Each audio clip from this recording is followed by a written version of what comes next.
Hello, my name is Taylor Orzo, and today we will be talking about NMR and IR. And NMR stands for nuclear magnetic resonance, and IR stands for infrared spectroscopy. The purpose of using these two techniques is to identify unknown compounds in drinking water. So today, for our experiment, we have obtained 3 unknown samples of drinking water with different compounds in them.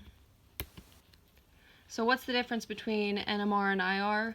Well, NMR uses the number of peaks and the ratio of peaks to determine the purity of the sample from the spectra, and IR uses peaks that correspond with a functional group, and these functional groups correspond with numbers in the chart provided by the Department of Chemistry and Biochemistry from the University of Mount Union Laboratory Manual. So these functional groups can include OH, CH, C double bond O, and also back to NMR. It uses the number of peaks and ratio of peaks are the number of hydrogens and the different types of hydrogens in the sample. So this experiment was done by, like I said, obtaining 3 unknown samples, and for the IR we pipetted 1 to 2 drops of each unknown between 2 KBR salt plates.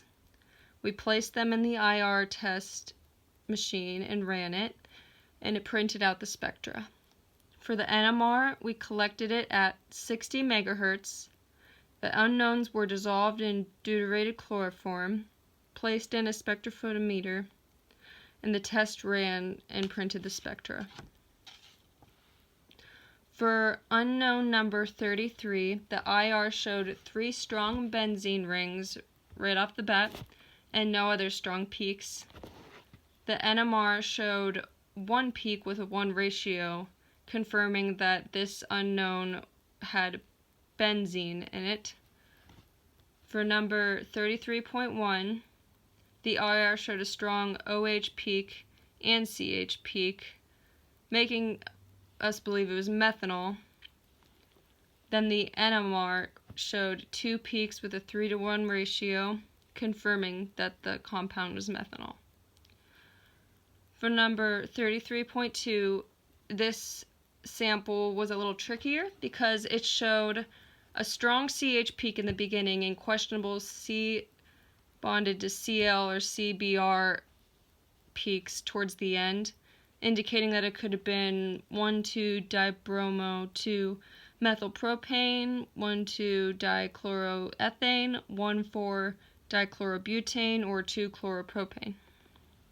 The NMR on 33.2 showed 2 peaks with a 3-to-1 ratio, confirming that the compound was 1,2-dibromo-2-methylpropane.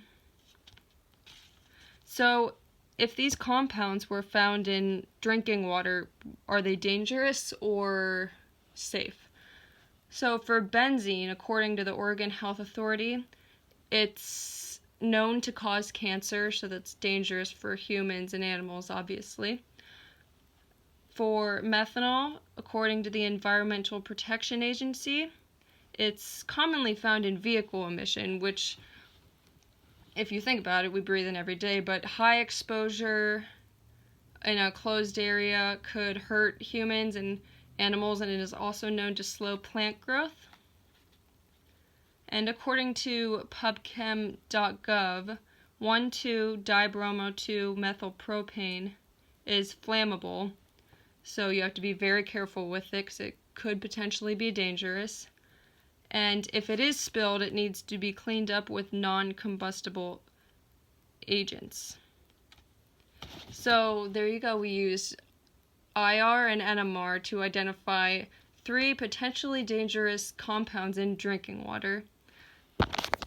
Thank you.